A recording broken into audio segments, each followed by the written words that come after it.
talk, so I was so excited to talk to you about CMIP and what we've been doing. So I'm giving this talk on behalf of the CMIP core panel, which I'm a member. Most of the slides have been put together by Eleanor O'Rourke, who's giving, I think she actually gave us a very almost identical talk at the UK CMIP planning workshop, which was overnight. So I guess just to highlight that CMIP has really, coupled model into comparison project has really undergone a transformation in the last year. We've got an international project office now led by Eleanor and a team of people. We've got expanded panel, we've got lots of things going on, and we're working towards CMIP 7. Okay, so why CMIP and where does CMIP fit? So this diagram is trying to sort of highlight that CMIP is really just one part of the modelling multiverse. And then you've got all these different aspects that we might want to understand about the climate system, and different modelling systems can get to the questions using different techniques. Right? And so there's lots of different things we need to optimise in terms of resources and trade-off between, and so resolution, ensemble size, complexity, number of model years, so long simulations versus short ones, spatial coverage, regional versus global.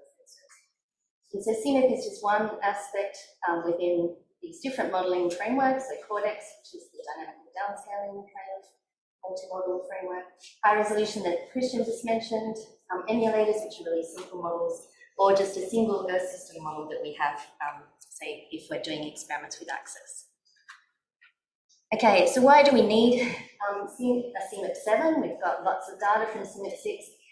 And so this is just to highlight there's a continuing need for multi-model ensembles on these long timescales. And so CMIP does provide a proven method for testing and validating climate models. There's enhanced process understanding that's enabled by improving the models, increased complexity and resolution, so things like emergent properties.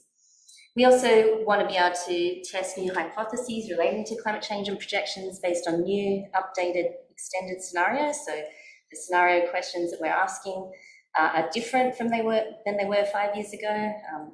Thilo had this nice talk about how we need to think about rapidly reducing emissions and how does that affect the climate. And the CMIP infrastructure that's already there, the SGF, all those things that host CMIP data and provide for things, allows us to do this. There's also new opportunities coming with new observational products. SWOT is a hydrological one, EMIT is mineral dust, beat by geochemical Argo, for instance. So there's new observations to compare with a multi-model framework. CMIP is also a key international climate service. It feeds into all of the new climate services that are existing or coming on in various countries. And if we didn't have a CMIP 7, there could be an extended gap in CMIP delivery that could result in poorer quality climate information being used by the policy and downstream user communities. So there's some kind of motivations for why we are pushing forward with CMIP 7. However, there is a very big push to try and change or evolve the design so that there's less pressure on the climate modelling community. So CMIP 6 became this huge thing, many different experiments, many years of runs, lots of computational resources and data produced. And so the idea now is to continue to have these DEC experiments. So these are experiments that characterise the climate, and they've been fairly consistent through different phases of CMIP. So they continue to have a DEC. And that's the core panel is kind of in charge of designing that experiment framework. So these are things like AMIP runs, 1% CO2 runs, historical runs, and radiostal control runs. And then to have a fast track of experiments that are designed, that are needed to feed into IPCC or UNFCCC timelines. But then the community MIPS, all of the science MIPS that are kind of modelling bubbling up from the scientific community don't need to stick to that fast timescale, right? They can occur at any time, they can be driven by the scientists with little oversight from the CMIP panel. So in terms of the timeline, these fast track experiments are aimed at aligning with the IPCC. The new Bureau and leadership just got elected, I think, last month, and so that timeline of when or if there's a new IPCC report is still unclear, and we won't know probably until the end of this year. But we are continuing to really work towards things that we know we can get in place now. So there's a lot of work going into improving the historical forcings and updating them, and that Zebedee Nichols from Australia is on that task team, I think with Tilo as well. And so the idea there is to hopefully have more regular updates of the historical forcings, greenhouse gases, aerosols, other things, and so that they become a bit more operationalised with regular sort of yearly or 2 yearly updates. There's been a scenario workshop which is planning the next scenarios for AR7, and there's a call for new members for that steering committee and an advisory group. The data request is led by Chloe McKellar from CSIRO here and Nukes in the UK, and they are doing a lot of work to try and work with modelling centres to streamline that process and have less burden on the modelling centres. And then there's a lot of consultation with modelling centres about what they, when they're expecting new models to be developed and ready to go.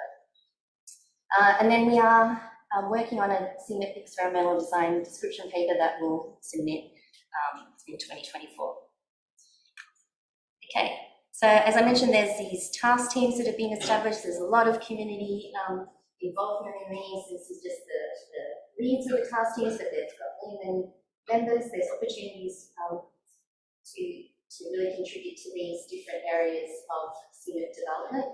And the idea is really to not just have a small panel deciding things, but really get advice from a broader community. There's also a Fresh Eyes on CMIP group that's been formed, and so this is really about getting early career researchers involved, and we've had the first selection of members for this, but there'll be another round in November, I think, if anyone's interested. And these are people that are early in their career, may not have a high profile in terms of climate modelling or any aspects to do with CMIP, but can get involved in participating in task teams and really learn and contribute to the decisions being made. So if you're interested in that, please contact me and I can give you more information. Okay, so what we've been doing is trying to address some of the community concerns from CMIP 6. So this burden on the modelling centres was clearly something that we wanted to try and reduce. So this fast track idea is to have reduced numbers of experiments. We're also trying to streamline experiments for the IPCC timeline to then free up other community activities to occur at times. We've established these task teams to make things a bit more operational. So critical elements like the forcings that were really just being done on volunteer effort. So now trying to get them more sustainable and looking for funding to continue that work. And the governance of the CMIP panel has changed. We've got many more members and more community engagement. We are looking for more CMIP panel members from the Global South. So if you have suggestions, please come to me. So what does CMIP need from the community? So as I mentioned, the CMIP panel is governed and designing these DEC, these kind of core experiment, climate characterization experiments, the historical and the fast track. And then from the wider, these community MIPs, things like ZECMIP that Tilo mentioned or high-res MIP, they're all driven by the scientists, and I guess if you're interested in any aspects of experiments that you might want to do in this multi-model framework, then we need your help. Obviously, we need the modelling centres to be willing to run a certain number of simulations, and we will continue to have this DEC as being the entry card for centennial scale contribution. And then any additional participation really just depends on each countries or each group's interest in both national interests versus scientific interests. So there's huge community interest in CIMIP 7. We are getting a lot of questions. The CIMIP International Project Office gets a lot of questions being asked. There's many new MIPs being developed, and there's a lot of interest in co-creating the experimental design. Just to highlight a few recent discussions, there was a scenario MIP workshop that was held in Reading that, had this draft outline of potential scenarios for the next assessment report, the next IPCC timeline, but they are expanding their steering committee, and there's a deadline of 15th of September if you're interested in being involved in that. And I've got a link up there. I'll try and put the slides on the home. There has been a discussion on trying to pre-select models to get a bit more spread in the matrix, but the conclusion of that discussion, I think, is that it's quite difficult to do for various reasons because the models are developed quite late. And there's support growing for an emissions-driven deck, so to complement these scenario experiments. That's being discussed quite a lot. Okay, last slide.